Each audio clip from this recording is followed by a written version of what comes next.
জয় শ্রী মহাকাল বড় ভাই। আশা করছি সমস্ত পাবলিক ভালো আছে, ভালো না থাকলে গুরুদেব ছেলেবেলা ভালো থাকার চেষ্টা করবে। গল্প হলো যে ভিডিও আসতে লেট হচ্ছে ভাইয়া, ভিডিওটা সবাই মনোযোগ দিয়ে দেখবে। আর একটা গল্প হলো যে সবাই শেষ অব্দি দেখবে। বাস কাকা একটা ছোট্ট করে ইন্ট্রো লাগাও, ভিডিওটা স্টার্টিং করবো। কাকা ইন্ট্রো।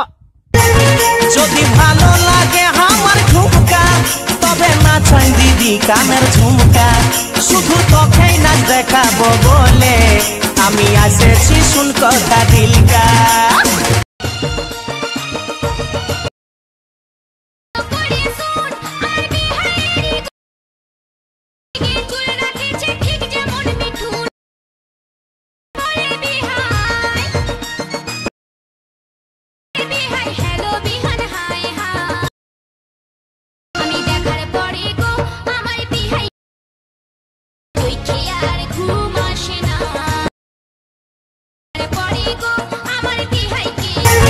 যদি ভালো লাগে আমার ঝুমকা তবে নাচাই দিদি কানের ঝুমকা, শুধু তোকেই নাচ দেখাবো বলে আমি